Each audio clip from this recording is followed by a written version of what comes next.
ಇವತ್ತು ಶ್ರೀರಾಮ್ ಸೇನೆ ಸಂಘಟನೆ ಶ್ರೀರಾಮ್ ಸೇನಾ ಕರ್ನಾಟಕ ರಾಜ್ಯ ಸಂಘಟನೆ ವತಿಯಿಂದ ಪ್ರಮೋದ್ ಮುತಾಲಿಕರ ಆಶಯದಂತೆ ಪ್ರತಿ ವರ್ಷ ನಾವು ಆಯಾ ಜಿಲ್ಲೆಗಳಲ್ಲಿ ಒಂದು ಅಭ್ಯಾಸ ವರ್ಗ ಅಂತ ಒಂದು ದಿನದ ಅಭ್ಯಾಸ ವರ್ಗ ಮಾಡಬೇಕು ಅಂತ ಪ್ರಮುಖರುಗಳಿಗಿರುತ್ತೆ.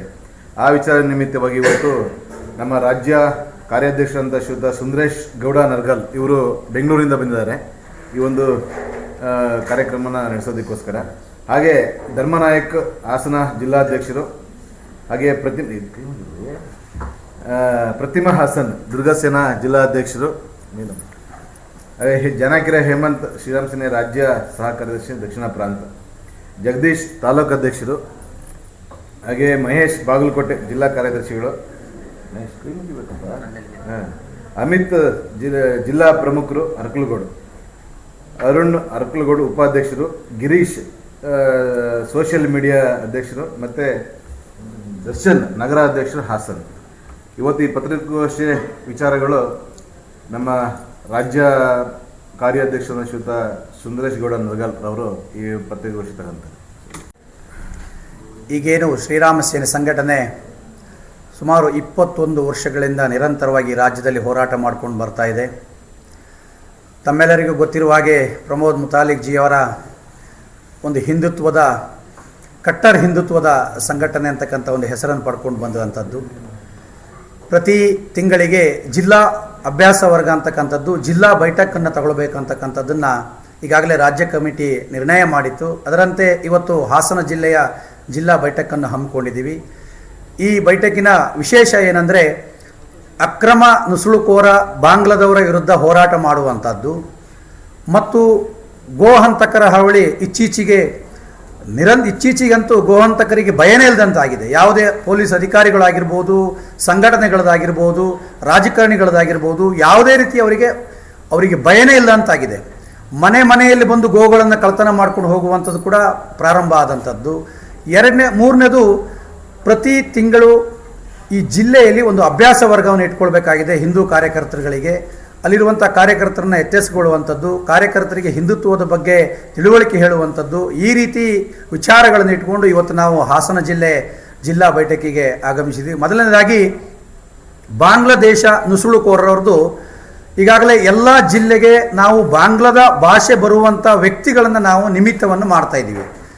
ಅದಕ್ಕೆ ಹಿಂದೂ ಜನಜಾಗೃತಿ ಸಮಿತಿಯ ಸಂಘಟನೆಯಿಂದ ನಮಗೆ ನಿರಂತರವಾಗಿ ಬಾಂಗ್ಲಾದೇಶದಿಂದನೇ ಸಂಘಟನೆಯಲ್ಲಿರುವಂಥ ಪ್ರಮುಖರನ್ನು ನಾವು ಜಿಲ್ಲೆಗಳಿಗೆ ನೇಮಕಾತಿಯನ್ನು ಮಾಡಿಕೊಂಡು ಅಲ್ಲಿ ಬಂದಿರುವಂಥ ಅವರ ಭಾಷೆಯಲ್ಲಿ ನಾವು ಕಂಡುಹಿಡಿಯುವಂಥದ್ದು, ಎಲ್ಲಿಂದ ಬಂದಿದ್ದೀರಿ ಅಂತಕ್ಕಂಥದ್ದನ್ನು ಪರಿಶೀಲಿಸುವಂಥದ್ದನ್ನು ಈಗಾಗಲೇ ನಾವು ಮಾಡಿದ್ದೀವಿ. ಅದೇ ರೀತಿ ಚಿಕ್ಕಮಗಳೂರು ಜಿಲ್ಲೆಯಲ್ಲಿ ಮೊನ್ನೆ ಬಣಕಲ್ಲಲ್ಲಿ ಕೂಡ ಆ ಮಾಹಿತಿ ಆಧರಿಸಿ ಮಾಡಿ ಅದರಲ್ಲಿ 5 ಜನ ಬಾಂಗ್ಲಾದವರನ್ನು ಈಗಾಗಲೇ ನಾವು ಅರೆಸ್ಟ್ ಮಾಡಿದ್ದೀವಿ. ಇನ್ನೂ ಕೂಡ ಸಾವಿರಾರು ಸಂಖ್ಯೆಯಲ್ಲಿ ನಮ್ಮ ಹಾಸನ ಮತ್ತು ಚಿಕ್ಕಮಗಳೂರು ಜಿಲ್ಲೆಯಲ್ಲಿ ಬಾಂಗ್ಲಾದಲ್ಲಿ ಇರುವಂಥದ್ದು ಒಂದು ರಿಪೋರ್ಟ್ ಬಂದಿದೆ. ಅದನ್ನು ನಿರಂತರವಾಗಿ ಈಗ ತನಿಖೆಯನ್ನು ಮಾಡ್ತಾ ಇದ್ದೀವಿ. ಮುಂದಿನ ದಿನ ಪ್ರತಿ ಜಿಲ್ಲೆಯಲ್ಲೂ ಕೂಡ ಬಾಂಗ್ಲಾದವರನ್ನು ನಮ್ಮ ಜಿಲ್ಲೆಯಿಂದ ಓಡಿಸಬೇಕು. ಇವತ್ತು ಗೃಹ ಮಂತ್ರಿಗಳು ಕೇವಲ RSS ಮತ್ತು ಹಿಂದೂ ಸಂಘಟನೆಗಳ ವಿಚಾರವನ್ನು ಮಾತಾಡೋದು ಹೊರತುಪಡಿಸಿದರೆ ಬಾಂಗ್ಲಾದವರ ವಿಚಾರವನ್ನು ಎತ್ತೋದಕ್ಕೆ ಗೃಹ ಮಂತ್ರಿಗಳಿಗೆ ಭಯ ಆಗ್ತಿದೆ. ನನಗೆ ಯಾಕೋ ಡೌಟ್ ಆಗ್ತಿದೆ, ಎಲ್ಲೋ ಒಂದು ಕಡೆ ಅವರಿಗೆ ಬಾಂಗ್ಲಾದವರಿಂದ ಏನಾದ್ರು ಬೆದರಿಕೆ ಬರ್ತಾ ಇದೆ ಈ ಸರ್ಕಾರಕ್ಕೆ, ಅಥವಾ ಬಾಂಗ್ಲಾದೇಶದಿಂದ ಇವರಿಗೇನಾದರೂ ಈ ಸರ್ಕಾರ ನಡೆಸೋದಕ್ಕೆ ಏನಾದ್ರು ಸಂಪನ್ಮೂಲ ಬರ್ತಾ ಇದೆಯಾ, ಇಲ್ಲ ಬಾಂಗ್ಲಾದೇಶದವರ ವೋಟರ್ ಐಡಿಯನ್ನು ಮಾಡಿಕೊಂಡು ಏನಾದರೂ ಇಲ್ಲಿ ರಾಜಕೀಯ ಮಾಡ್ತಾ ಇದ್ದಾರೆ ಅಂತಕ್ಕಂಥದ್ದು ನನಗೆ ಕಾಂಗ್ರೆಸ್ ಪಕ್ಷದವರ ಮೇಲೆ ಸಂಶಯ ಬರ್ತಾ ಇದೆ. ಅದನ್ನು ಕೂಡ BJPಯವರು ಕೂಡ ಅದನ್ನು ವಿರೋಧಿಸೋದಕ್ಕೆ ವಿಫಲ ಆಗಿರೋದಿದೆಯಲ್ಲ, ಅದಂತೂ ಈ ನಮ್ಮ ರಾಜ್ಯದ ದುರಂತಕರ ಅಂತ ವಿಷಯಗಳು ಆಗಿದೆ. ಇಷ್ಟೆಲ್ಲ ಮಾಹಿತಿಗಳಿದ್ದು ಬಾಂಗ್ಲಾದವರು ಇದ್ದಾರೆ ಅಂತ ಗೊತ್ತಾಗಿದೆ, ಗೋಹಂತಕರ ಡೈಲಿ ಹಸುಗಳನ್ನ ಹಿಡಿಯೋದು ಗೊತ್ತಾಗ್ತದೆ. ಆದರೆ ಇದ್ರ ವಿರುದ್ಧ ವಿರೋಧ ಪಕ್ಷದವರು ಕೂಡ ಹೋರಾಟ ಮಾಡ್ತಾ ಇಲ್ಲ ಅಂದರೆ ಎಲ್ಲೋ ಒಂದು ಕಡೆ ಈ ರಾಜಕಾರಣಿಗಳು ವಲಸೆ ಬಾಂಗ್ಲಾದವರು ಮತ್ತು ಈ ಗೋ ಹಂತಕರನ್ನ ಶಾಮೀಲಾಗಿದ್ದಾರೆ ಅಂತಕ್ಕಂಥ ಸಂಶಯಗಳು ಶ್ರೀರಾಮ ಸೇನೆ ಸಂಘಟನೆ ಆಗಿರ್ಬೋದು, ಇನ್ನು ಅನೇಕ ಹಿಂದೂ ಸಂಘಟನೆಗಳಿಗೆ ಇದೊಂದು ತೊಡಕು ಉಂಟಾಗಿದೆ. ಆ ವಿಚಾರವಾಗಿ ಅಧಿಕಾರ ಕೊಟ್ಟಾಯಿತು, BJPಯವರಿಗೆ ನಿಮಗೂ ಅಧಿಕಾರ ಕೊಟ್ಟಾಯಿತು, ಕಾಂಗ್ರೆಸ್ ಅವರಿಗೆ ಅಧಿಕಾರ ಕೊಟ್ಟಾಯಿತು, ಟೋಟಲಿ ಇಲ್ಲಿ ನ್ಯಾಯ ಅಂತಕ್ಕಂಥದ್ದು ಸಿಗ್ತಾ ಇಲ್ಲ. ಇದನ್ನ ಈಗ ಸಂಘಟನಾತ್ಮಕ ವಿಚಾರವಾಗಿ ನಾವು ಸಂಘಟನೆಯವರಿಗೆ ಹೋರಾಟವನ್ನು ತಗೊಳ್ಳುವಂಥ ಅನಿವಾರ್ಯತೆ ಇದೆ. ಇವತ್ತು ಪೊಲೀಸ್ ಇಲಾಖೆ ಸರ್ಕಾರದಿಂದ ಸಂಬಳವನ್ನು ತೆಗೆದಂಥ ಪೊಲೀಸ್ ಇಲಾಖೆಗೆ ಯಾವುದೇ ರೀತಿಯ ಹಸುಗಳು ಸಿಗ್ತಾ ಇಲ್ಲ. ಆದರೆ ಹಿಂದೂ ಸಂಘಟನೆಗಳಿಗೆ ಮಾಹಿತಿ ಬರ್ತಿದೆ ಅಂದರೆ ಈ ರಾಜ್ಯದಲ್ಲಿ ಇಂಟೆಲಿಜೆನ್ಸ್ ಏನೋ ಸತ್ತೋಗಿದೆಯಾ, ಅಥವಾ ಇಲ್ಲಿರುವಂಥ SP DCಗಳು ನೀವೇನು ಮಾಡ್ತಾ ಇದ್ದೀರಿ, ನಿಮ್ಮ ಕೆಲಸ ಏನಾಗ್ತದೆ, ಆದರೆ ನಾವು ಹಿಡಿದುಕೊಟ್ಟಂಥ ಹಸುಗಳಿಗೆ ನೀವು ಸುಮೋಟೋ ಕೇಸ್ಗಳನ್ನ ಹಾಕ್ತಾರೆ. ನಾವೇ ಪ್ರತ್ಯೇಕವಾಗಿ ಹಿಡಿದು ಸ್ಟೇಷನಿಗೆ ತಗೊಂಡೋದ್ರೆ ಸುಮೋಟೋ ಕೇಸ್ ಯಾಕೆ ಹಾಕ್ಬೇಕು ನೀವು? ಅಂದರೆ ಅವ್ರ ಹತ್ರ ಆ ಲಂಚವನ್ನು ತಗೊಂಡು ಆ ಭ್ರಷ್ಟ ವ್ಯವಸ್ಥೆಯಲ್ಲಿ ಆ ಕೇಸನ್ನು ಕ್ಲೋಸ್ ಮಾಡೋದಕ್ಕೋಸ್ಕರ ಈ ರೀತಿಯ ವರ್ತನೆಯನ್ನು ಪೊಲೀಸ್ ಇಲಾಖೆ ತೋರಿಸ್ತಾ ಇದೆ. ನಾನು ಹೇಳ್ತಿರೋದು KG ಹಳ್ಳಿ ಆಗಿರ್ಬೋದು, ನಿಮಗೆ ಶಿವಮೊಗ್ಗ ಆಗಿರ್ಬೋದು, ಮೈಸೂರು ಆಗಿರ್ಬೋದು, ಇವತ್ತು ಎಲ್ಲ ಭಾಗದಲ್ಲೂ ಕೂಡ ಪೊಲೀಸರಿಗೆ ಡ್ಯೂಟಿ ಮಾಡೋದಕ್ಕೆ ಕಷ್ಟ ಆಗ್ತದೆ. ನಾನು ಹೇಳಲ್ಲ, ನೀವೇ ಓಡೋಗ್ತಾ ಇರೋದು. ಆದರೆ ಮುಂದಿನ ದಿನದಲ್ಲಿ ನಿಮ್ಮನ್ನು ಹೇಗೆ ಓಡಿಸ್ತಾರೋ ಅದೇ ರೀತಿ ನಿಮ್ಮ ಕೆಳ ಅಧಿಕಾರಿಗಳನ್ನು ಕೂಡ ಹಾಸನ ಜಿಲ್ಲೆ ಆಗಿರ್ಬೋದು, ಇಡೀ ರಾಜ್ಯದಲ್ಲಿ ನಿಮ್ಮನ್ನು ಕೂಡ ಓಡಿಸ್ತಾರೆ ಅಂತಕ್ಕಂಥದ್ದು ನಾನು ನಿಮಗೆ ಒಂದು ಎಚ್ಚರಿಕೆಯನ್ನು ಕೊಡ್ತಾ ಇದ್ದೀನಿ. ನೀವು ಬಟ್ಟೆ ಹಾಕಿರೋದು ಈ ದೇಶದ ಸೇವೆಗಾಗಿ, ನೀವು ದುಡಿತಿರೋಂಥದ್ದು ನಮ್ಮ ಟ್ಯಾಕ್ಸಿನ ಹಣದಲ್ಲಿ ನಿಮಗೆ ಸಂಬಳ ಬರ್ತಿರೋದು. ಈ ದೇಶವನ್ನು ಉಳಿಸ್ಕೊಂಡ್ರೆ, ಈ ರಾಜ್ಯವನ್ನು ಉಳಿಸ್ಕೊಂಡ್ರೆ, ಈ ಜಿಲ್ಲೆಯನ್ನು ಉಳಿಸ್ಕೊಂಡ್ರೆ ನೀವು ಉಳಿತೀರಿ ಅಂತಕ್ಕಂಥದ್ದು ಇದು ನಮ್ಮ ಶ್ರೀರಾಮ್ ಸೇನೆ ಆಗ್ರಹವಾಗಿರುವಂಥದ್ದು. ಎರಡನೇದು, ಇತ್ತೀಚೆಗೆ ಒಂದು ಅಕ್ಕಿಯ ಕಳ್ಳತನ ಮಾಡ್ಕೊಂಡು ಹೋಗುವಂಥ ಕೇಸನ್ನು ನಾವು ಶ್ರೀರಾಮ್ ಸೇನೆ ಕಡೆಯಿಂದ ಹಿಡ್ಕೊಂಡಿದ್ದೀವಿ. ಅದು FIR ಆಗಿದೆ, ತನಿಖೆ ಹಂತದಲ್ಲಿ ಇದೆ ಅಂತ ಹೇಳ್ತಾರೆ. ಆದರೆ ಇವತ್ತಿನವರೆಗೂ ಆ ಸಿಕ್ಕಿದ ಹಂತಕರನ್ನು ಹೊರತುಪಡಿಸಿದರೆ ತನಿಖೆಯ ಯಾವುದೇ ರೂಪುರೇಷೆಗಳು ಆಗಿಲ್ಲ. ಯಾರನ್ನೂ ಕೂಡ ಅಕ್ಕಿ ಎಲ್ಲಿಂದ ಬಂತು, ಯಾವ ಪೀಡಿತರ ಅಂಗಡಿಯಿಂದ ಅಕ್ಕಿಯನ್ನು ಕಳ್ಳತನ ಮಾಡ್ಕೊಂಡ್ರು ಅಂತಕ್ಕಂಥ ವರದಿಯನ್ನು ಇದುವರೆಗೂ ಕೂಡ ಇಲ್ಲಿನ SP ಆಗಿರ್ಬೋದು, DC ಆಗಿರ್ಬೋದು, ಪೊಲೀಸ್ ಇನ್ಸ್ಪೆಕ್ಟರ್ ಆಗಿರ್ಬೋದು ಮಾಡಿಲ್ಲ. ಆದರೆ ನಾವು ಎಲ್ಲ ವಿಚಾರವನ್ನು ತಗೊಂಡು ಬಂದು ಇವತ್ತು ಇಲಾಖೆಗೆ ಕೊಟ್ಟರೆ ಆ ಇಲಾಖೆಯಿಂದ ಅವರು ಸಂಪನ್ಮೂರಿತ, ನಾವು ಕೊಟ್ಟಂಥ ಕೇಸ್ನಲ್ಲಿ ಅವರು ಸಂಸಾರ ನಡೆಸುವಂಥ ಪರಿಸ್ಥಿತಿ ಇವತ್ತು ನಮ್ಮ ಸರ್ಕಾರಕ್ಕೆ ಅನಿವಾರ್ಯ ಆಗಿದೆ. ನಾವು ಹಿಡಿದುಕೊಟ್ಟಂಥ ಕೇಸ್ನಲ್ಲಿ ಅವರು ದುಡ್ಡು ಮಾಡಿಕೊಂಡು ಬದುಕುವಂಥ ಪರಿಸ್ಥಿತಿ ಇವತ್ತು ಇಲಾಖೆಗೆ ಬಂದಿದೆ. ಯಾವುದೇ ಕೇಸ್ಗಳಲ್ಲಿ ನಮಗೆ ಪೂರ್ಣವಾದಂಥ ಬೆಲೆ ಸಿಗ್ತಾ ಇಲ್ಲ. ಇದು ಎರಡನೆಯ ವಿಷಯ ಆದಂಥದ್ದು. ಮೂರನೇದು, ಗೋ ಹಂತಕರು ಇತ್ತೀಚೆಗೆ ಎಲ್ಲ ಭಾಗದಲ್ಲಿ ಕೂಡ ಎಲ್ಲ ಸಂಘಟನೆಗಳು ನಿರಂತರವಾಗಿ ಎಲ್ಲ ಜಿಲ್ಲೆಗಳಲ್ಲೂ ಗೋವುಗಳನ್ನು ರಕ್ಷಣೆ ಮಾಡ್ತಿದ್ದಾರೆ.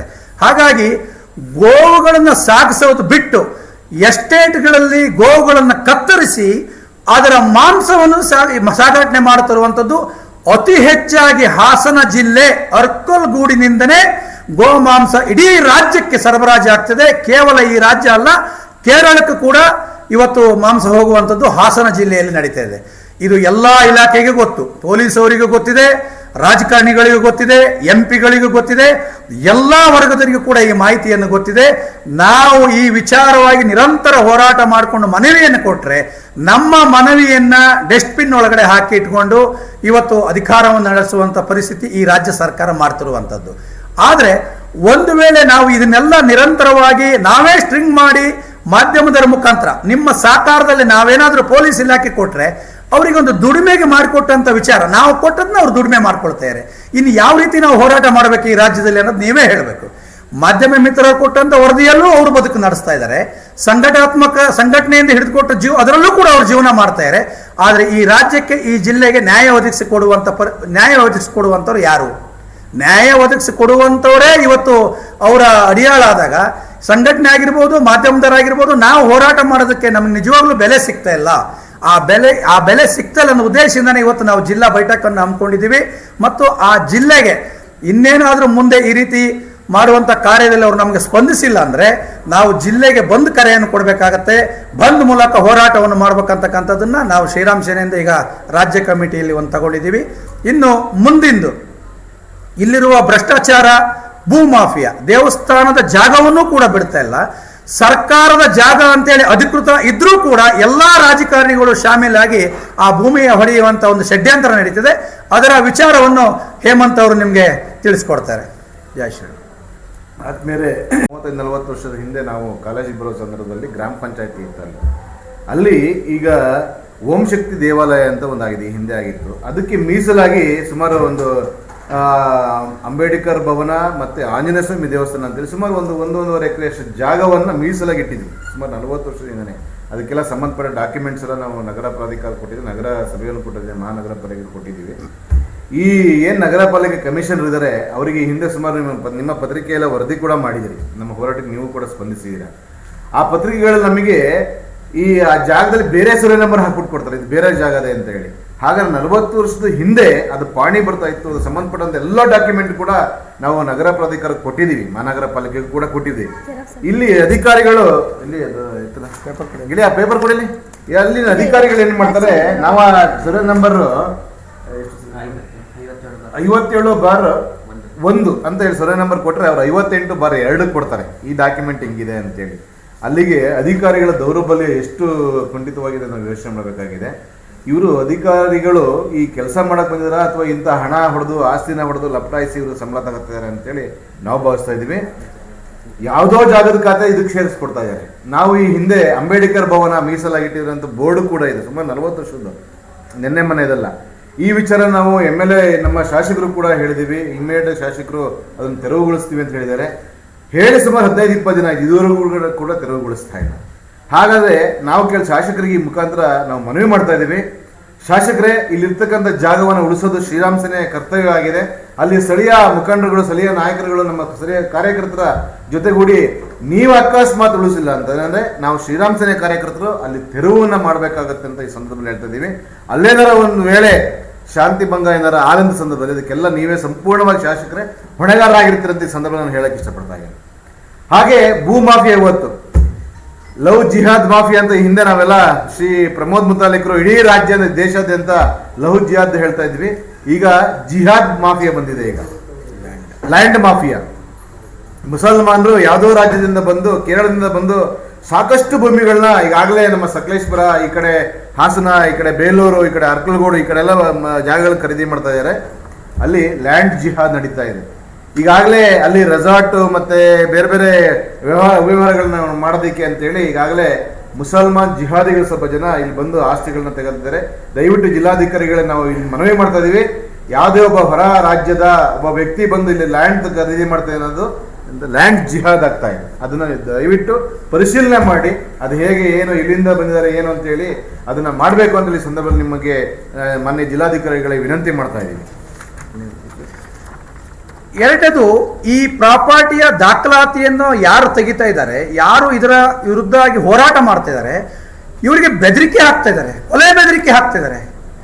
ಹಾಗಾದ್ರೆ ಈ ಸಂವಿಧಾನದಲ್ಲಿ ನೀವು ಮೋಸ ಮಾಡೋದನ್ನು ನಾವು ತೋರಿಸಲೇಬಾರ್ದಾಗಿದ್ರೆ, ಸಂವಿಧಾನದಲ್ಲಿ ನೀವು ದಾಖಲಾತಿಗಳಿಂದ ತೆಗೆದು ಗೋರ್ಮೆಂಟ್ ಪ್ರಾಪರ್ಟಿನ ನೀವು ಕಳ್ತನ ಮಾಡ್ತಾ ಇದ್ದೀರಿ ಅಂತ ತೋರಿಸೋದು ಅಪರಾಧನ. ಹಾಗಿದ್ರೆ ಇದನ್ನ ನಿಮ್ಮನ್ನ ಜೀವ ಸಮೇತವಾಗಿ ಬಿಡೋದಿಲ್ಲ.